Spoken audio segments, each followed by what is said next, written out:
Financial markets పై పట్టు సాధించాలనుకునే వాళ్ళు Revanth conduct చేసే వెబినార్ కోసం ఈ నెంబర్ కి కాల్ చేయండి. నమస్తే, వెల్కమ్ టు సుమన్ టీవీ. నేను విష్ణు. ప్రస్తుతంతో పాటు NISM and CRISIL certified wealth manager Revanth Chalamala ఉన్నారు. వారితో మాట్లాడదాం. నమస్తే రేవంత్. నమస్తే అండి. రేవంత్, ఒక సింపుల్ టాపిక్ తీసుకుందాము. చెప్పండి సార్. ఒక 3 రకాల ఇన్వెస్ట్మెంట్ అవెన్యూస్ గురించి మాట్లాడుకుందాము. ఓకే. ఒకటి వచ్చేసి స్టాక్ మార్కెట్, ఓకే. రెండోది వచ్చేసి రియల్ ఎస్టేట్, ఓకే. మూడోది వచ్చేసి గోల్డ్. ఓకే. సో ఏ ఇన్వెస్ట్మెంట్ ఎటువంటి మైండ్ సెట్ కలవారికి సెట్ అవుతుంది? స్టాక్ మార్కెట్ కానీ, ఓకే, గోల్డ్ ఇన్వెస్ట్మెంట్ కానీ, రియల్ ఎస్టేట్ కానీ. సో ఈ 3 ఇన్వెస్ట్మెంట్ అవెన్యూస్ లో మనం ఏదో ఒకటి పిక్ చేసుకోవాలి అంటే మన ఇన్వెస్ట్మెంట్ గోల్ అనేది ఎలా ఉండాలి అసలు? మీరు ఫస్ట్ మైండ్ సెట్ అన్నారు. ఓకే, దాని గురించి చెప్తా. ఏ మైండ్ సెట్ తో ఉన్న వాళ్ళకి ఏ ప్రోడక్ట్ సూట్ అవుద్ది అని అంటే మైండ్ సెట్ తోటి అసలు ఇన్వెస్ట్మెంట్ కి సంబంధం లేదు. మైండ్ సెట్ అనేది ఎమోషన్ కి సంబంధించింది. నాకు అది నచ్చదు, నాకు ఈక్విటీస్ లో పెట్టడం నచ్చదు, నాకు మ్యూచువల్ ఫండ్స్ లో పెట్టడం నచ్చదు అని చాలా మంది అంటూ ఉంటారు. అది మైండ్ సెట్ తోటి సంబంధం లేదు. సో బేసిక్ గా ఇక్కడ ఒక్కొక్క టైప్ ఆఫ్ ఎసెట్ క్లాస్. అంటే mind set in the sense psychology మీరు చెప్తుంటారు కదా, ఎక్కువ సైకాలజీ గురించి చెప్తుంటారు కాబట్టి అడుగుతున్నా ఇది. సో బేసిక్ గా యాక్టివ్ ట్రేడింగ్ చేసే వాళ్ళలో లేకపోతే డైరెక్ట్ గా స్టాక్ ఇన్వెస్టింగ్ చేసే వాళ్ళలో yes, psychology plays very key role. But అదే mutual funds also comes under equity investments. So mutual fund equity investments విషయంలోకి వచ్చేసరికి సైకాలజీ అనేది ఒక రకంగా చెప్పాలి అని అంటే కంపారిటివ్ కొంత తక్కువ రోల్ ప్లే చేస్తుంది. యాక్టివ్ ఇన్వెస్ట్మెంట్స్ లో మనకు కొద్దిగా ఎక్కువగా ఉంటుంది. సో బేసిక్ గా ఎటువంటి మైండ్ సెట్ ఉన్నా సరే పెట్టుబడి విషయంలోకి వచ్చేసరికి మీ మైండ్ సెట్ తో సంబంధం లేకుండా దాన్ని పక్కకు పెట్టి లాజిక్స్ మాత్రం అప్లై చేయాలి. మీరు రెండోది అన్నారు, ఏ గోల్ ఉన్నది ఏది కరెక్ట్ గా సూట్ అవుతుంది, ఎలాంటి ఫైనాన్షియల్ గోల్ ఉండాలి. సో బేసిక్ గా మీరు అడిగిన ఫస్ట్ పాయింట్ కూడా చాలా కరెక్ట్. సో చాలా మంది ఏంటంటే ఎటువంటి గోల్ ఉన్నా కానీ వాళ్ళకి తెలిసిన ఒకదాన్ని ఎంచుకుంటూ ఉంటారు. నాకు అది సెట్ కాదు అని అంటారు. నీకు సెట్ అవుద్దా సెట్ అవ్వదా అనేది కాదు సిచ్యువేషన్. పరిస్థితులు ఆ మారుతున్న పరిస్థితులకు అనుకూలంగా ఆ పరిస్థితికి ఏం సెట్ అవుతుంది అనేది ఇంపార్టెంట్. నాకేది సెట్ అవుద్ది కాదు, పరిస్థితికి ఏది సెట్ అవుద్ది అనేది ఇంపార్టెంట్. సో ఫైనాన్షియల్ అసెట్ ఒకటి కవర్ చేసాము, కమోడిటీ ఒకటి కవర్ చేస్తున్నాము, రియల్ ఎస్టేట్ ఒకటి కవర్ చేస్తున్నాము. 3 కూడా అన్ని సిచ్యువేషన్స్ కి సూట్ కావు. ఇప్పుడు ఫైనాన్షియల్ అసెట్ ఉంది మనకి, అంటే ఈక్విటీ ఉంది. నాకు ఒక సంవత్సరంలో గోల్ ఉంది అని ఒక కండిషన్ ఉంది అనుకోండి. సంవత్సరంలో గోల్ ఉన్నవాడు అటు ఈక్విటీలో పెట్టకూడదు, కమోడిటీలో పెట్టకూడదు, రియల్ ఎస్టేట్ లో పెట్టకూడదు. వాడు LFD లో పెట్టాలి, అంతే కదా. ఫిక్స్డ్ ఇన్కమ్ లో పెట్టాలి, లేదా బాండ్ కొనుక్కోవాలి, అంతే. ఈ 3 సూట్ కావు వాళ్ళకి. ఎందుకంటే ఈ సంవత్సరంలో ఇక్కడేం అద్భుతాలు జరగవు. ఏమో డబ్బులు పోతాయేమో, డబ్బులు పోవచ్చు, అద్భుతాలు జరగకపోవచ్చు. ఏదో ఇప్పుడు 1,00,000 పెట్టారండి, మీ అవసరం 1,00,000 ఉందని, 1,00,000 ఖాళీగా ఉందని పెట్టారు. ఆ 90,000 అయితే ఏంది పరిస్థితి? అంతే.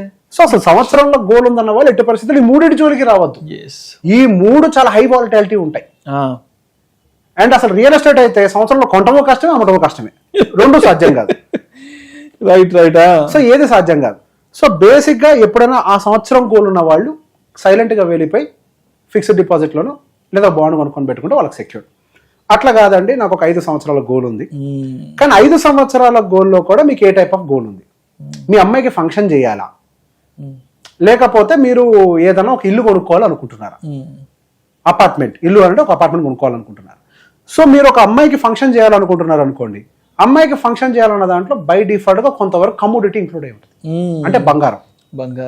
సో మనం ఎంత బట్టి బంగారం కొనుక్కోవాలనుకుంటున్నాం అనేది ప్లాన్ చేసుకొని దాన్ని ఫిజికల్ గోల్డ్ గా మనం ముందుగానే కొనడం కంటే కూడా దాన్ని ఒక డిజిటల్ గోల్డ్ గా, అంటే ఒక gold based ETF, gold bond పనికిరాదు, మళ్ళీ గోల్డ్ బేస్డ్ ETF లాంటివి కొనుక్కొని పెట్టుకుంటే ఆ పిల్ల ఫంక్షన్ వచ్చే టైం కల్లా ఆ గోల్డ్ కి ఒక ప్రైస్ వస్తుంది. అప్పుడు ఏ మార్కెట్ లో రేట్ ఏదైతే ఉంటుందో ఆ రేటు ప్రకారం మీరు దాన్ని విత్డ్రా చేసుకొని మీకు నచ్చిన బంగారాన్ని మీరు చేయించుకుంటారు. అండ్ మరి ఆ ఫంక్షన్ చేయడానికి డబ్బులు కూడా ఖర్చు అవుతాయి. ఆ డబ్బులు ఖర్చు అవుతాయి కదా, మరి ఆ డబ్బుల్ని కొంతవరకు మేము పెంచుకునేందుకు మనం డైరెక్ట్ ఈక్విటీలో పెట్టుబడి పెట్టేయచ్చానంటే 100% equity also very risk. Market చరిత్రలో 10 ఏళ్ల పాటు రిటర్న్ ఇవ్వని చరిత్రలు ఉన్నాయి, 5 ఏళ్ల పాటు రిటర్న్ ఇవ్వని చరిత్రలు ఉన్నాయి, 5 ఏళ్లలో నెగిటివ్ రిటర్న్ ఇచ్చిన చరిత్రలు కూడా ఉన్నాయి. సో బేసిక్ గా ఇక్కడ ఈక్విటీలో మీరు ఏదైతే డబ్బులు పెడుతున్నారో అక్కడ కంప్లీట్ ఈక్విటీ ఎక్స్పోజర్ ఇవ్వకుండా ఒక 50% ఈక్విటీ, ఒక 50% ఫిక్స్డ్ డిపాజిట్, ఈ రెండింటి కాంబినేషన్ లో పెట్టుకుంటే అక్కడ మీ పాప ఫంక్షన్ టైంకి మీ పోర్ట్ఫోలియో బ్యాలెన్స్డ్ గా ఉండి ఆ డబ్బులు అనేవి కరెక్ట్ గా అందుతాయి. సో ఒక రకంగా 5 ఏళ్ల టర్మ్ ని నేను మిడ్ టర్మ్ అంటాం. లాంగ్ టర్మ్ గోల్ అన్నాం, మిడ్ టర్మ్ గోల్ అంటాం. సో ఎక్స్పోజర్ అనేది 50-50గా మాత్రమే ఉండాలి. గోల్డ్ కమోడిటీలో కొంతవరకు పెట్టుకోవచ్చు, అంటే పెరుగుతో తగ్గుతో చెప్పలేం కాబట్టి అక్కడ కూడా రియల్ ఎస్టేట్ పనిచేయదు. మీరు ఇల్లు కట్టుకోవాలనుకుంటున్నారు, ఇల్లు కట్టుకోవాలనుకున్నప్పుడు కమోడిటీ పనికిరాదు, భూమి పనికిరాదు, అప్పుడు ఈక్విటీ ప్లస్ బాండ్ పనికి వస్తుంది. మీకు సేమ్ పోర్షన్ లో పెట్టుకోవాలి, 50-50 పెట్టుకోవాలి. ఎందుకు 100% పెట్టుకోవచ్చు కదా అంటే పుట్టుకుని పడితే ఏం చేస్తారు, మార్కెట్ పడుతుంది కదా. మీరు అనుకున్నట్టు నేను అనుకున్నట్టు మార్కెట్ ఉండదు, it is very volatile. So ఆ సెక్యూరిటీ కోసం 50-50 ఎక్స్పోజర్ని పెట్టుకుందాం. అండ్ అట్లా కాకుండా మీరు ఒక 15 year 20 year టార్గెట్స్ పెట్టుకున్నారు అనుకోండి, నా రిటైర్మెంట్ కోసం లేదా వెల్త్ క్రియేషన్ కోసం, ఇక్కడ కూడా మరి డిఫరెంట్ గోల్స్ ఉన్నాయి. వెల్త్ క్రియేషన్ అనేది డిఫరెంట్ గోల్, రిటైర్మెంట్ అనేది డిఫరెంట్ గోల్. వెల్త్ క్రియేషన్ కోసం కావాలంటే మీరు ల్యాండ్స్ కొనుక్కోండి, నష్టం లేదు. ఎందుకు, ల్యాండ్ అప్రిసియేషన్ అనేది 7-8 సంవత్సరాల్లో జరగడం చాలా తక్కువ. ఎందుకంటే ఎప్పుడైనా మార్కెట్ బాగా పెరిగిపోయిన తర్వాత 5, 6, 7, 8, 10 సంవత్సరాల వరకు ల్యాండ్ రేట్ పెరగదు, కానీ 15 సంవత్సరాలు ఖచ్చితంగా పెరగడానికి స్కోప్ ఉంది. పెరిగితే ఫట్ మనం పెరుగుతూ పోద్ది. ఈ పాత 7-8 సంవత్సరాలు ఇవ్వని రిటర్న్ కూడా ఒకేసారి ఇచ్చి పడేస్తుంది ల్యాండ్. 15-20 సంవత్సరాల టైం ఫ్రేమ్ లో ల్యాండ్ అనేది వర్త్ టేకింగ్ ఇట్. అండ్ మీరు దాని కోసం కొనటం కోసం స్పెండ్ చేసే 6 నెలల టైం కానీ, అమ్మటం కోసం అప్పుడు స్పెండ్ చేసే 6 నెలల టైం కానీ వర్త్ ఇట్ 15 సంవత్సరాల టైం ఫ్రేమ్ లో. కానీ అదే మీరు రిటైర్మెంట్ కోసం ప్లాన్ చేసుకుంటున్నారు అనుకోండి, ఒక ల్యాండ్ పెట్టుకుని ఏం చేస్తారు, ఏం చేయలేరు కదా. ఒక గోల్డ్ పెట్టుకుని ఏం చేస్తారు, ఏం చేయలేరు కదా. గోల్డ్ కానీ ఇక్కడ ల్యాండ్ కానీ వెల్త్ క్రియేషన్ లో భాగం. కానీ రిటైర్మెంట్ కి ఏం కావాలి, క్యాష్, డబ్బులు కావాలి.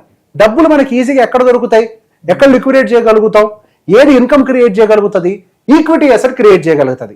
ఎట్లా క్రియేట్ చేయగలుగుద్ది, అది ఇచ్చేటువంటి మంచి పెద్ద రిటర్న్ అయి ఉండొచ్చు, అవసరమైనప్పుడల్లా కొద్దిగా విత్డ్రా చేసుకునే అవసరాల ద్వారా అయి ఉండొచ్చు, లేదా అది ఇచ్చే డివిడెంట్ల ద్వారా అయి ఉండొచ్చు, లేకపోతే బాండ్ మార్కెట్ వాటి నుంచి వచ్చేటువంటి ఇంట్రెస్ట్ ఇన్కమ్ అయి ఉండొచ్చు. సో బేసిక్ ఇక్కడ మన అవసరాన్ని బట్టి మనం ప్రోడక్ట్ ని చూస్ చేసుకోవాలి. కానీ నా మైండ్ ఇంతే, నేను ఇంతే, నాకు ఇది తప్ప ఇంకోటి తెలియదు, ఇదే చేస్తాను అని అంటే అది మీ అవసరాన్ని తీర్చదు.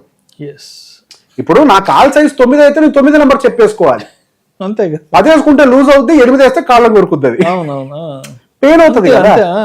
మీ పర్పస్ ఫుల్ఫిల్ కాదు, మన పర్పస్ మీద మన క్లారిటీ ఉండాలి ఫస్ట్. ఎగ్జాక్ట్లీ. సో మనకి క్యాష్ రిలేటెడ్ గోల్ ఉందా, వెల్త్ రిలేటెడ్ గోల్ ఉందా అని సెగ్రిగేట్ చేసుకోవాలి. దాని టైం ఫ్రేమ్ ఎంతో కూడా చూసుకోవాలి. కొంతమంది చేస్తారు, 5 ఏళ్ళలో మా అమ్మాయి చదువులకు వస్తుంది, ల్యాండ్ కొని పడేద్దాం, డబ్బులు ఖాళీగా ఉంటే అయిపోతే ఎఫ్డీలో వస్తుంది, భూమిలో పెడదామని.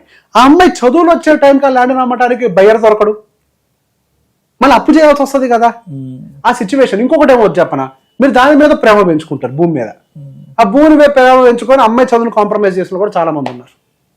ఈ సిచ్యువేషన్ కరెక్ట్ కాదు. సో బేసిక్గా మీ గోల్ ఏదో క్లియర్గా పెట్టుకొని, ఆ గోల్కి క్యాష్ రిలేటెడ్ కాంపోనెంట్ అవసరమా, లేదా ఫిజికల్ కాంపోనెంట్ అవసరమా, లేదా కమోడిటీ కాంపోనెంట్ అవసరమా అర్థం చేసుకొని వాటికి అనుకూలంగా పెట్టుబడులు పెట్టుకుంటూ పోవాలి తప్పించి దేన్ని పడితే దాన్ని పెట్టుకుంటూ పోతే అన్నిటికీ ఈక్విటీ పనికిరాదు, అన్నిటికీ కమోడిటీ పనికిరాదు, అన్నిటికీ రియల్ ఎస్టేట్ పనికిరాదు. నేను ఒక సీక్రెట్ ఫార్ములా చెప్తా, మెయింటైన్ చేయడం చాలా కష్టం. థియరీ ప్రకారం ఉంటుంది, మెయింటైన్ చేయడం కష్టం. ఎప్పుడైనా కానీ మన టోటల్ ఇన్వెస్ట్మెంట్ పోర్ట్ఫోలియోలో ఒక 40% రియల్ ఎస్టేట్ ఉండాలి, 40% ఈక్విటీ ఎక్స్పోజర్ ఉండాలి, 15% ఫిక్స్డ్ ఇన్కమ్ టూల్స్ ఉండాలి, అంటే ఎఫ్డీలు బాండ్స్ ఉండాలి, ఒక 5% కమోడిటీ ఉండాలి. ఎప్పుడైతే ఈ ప్రపోర్షన్ మనం కరెక్ట్గా మెయింటైన్ చేస్తామో మన లైఫ్ బ్యాలెన్స్డ్గా ఉంటుంది. ఈ 40% భూమి ఏమో వెల్త్ని క్రియేట్ చేస్తుంది, ఈ 40% ఈక్విటీ ఏమో వెల్త్ ప్లస్ ఇన్కమ్ని క్రియేట్ చేస్తుంది, ఈ 15% ఫిక్స్డ్ ఇన్కమ్ టూల్ ఏమో మీకు సెక్యూరిటీగా నిలబడుతుంది ఎమర్జెన్సీలో. ఈ 5% కమోడిటీ ఎందుకుంటుంది తెలుసా, ఎప్పుడైనా యుద్ధ వాతావరణం క్రియేట్ అయినప్పుడు ఈ బంగారానికి ఉండే విలువ ఈ మూడింటికి ఉండదు. ఈ 3 కొలాప్స్ అవుతాయి, బంగారం మాత్రమే పనిచేస్తుంది. సో ఇది మీకు ఒక హెడ్జింగ్ టూల్ లా పనిచేస్తుంది. Thank you so much Srimanth. Thank you అండి.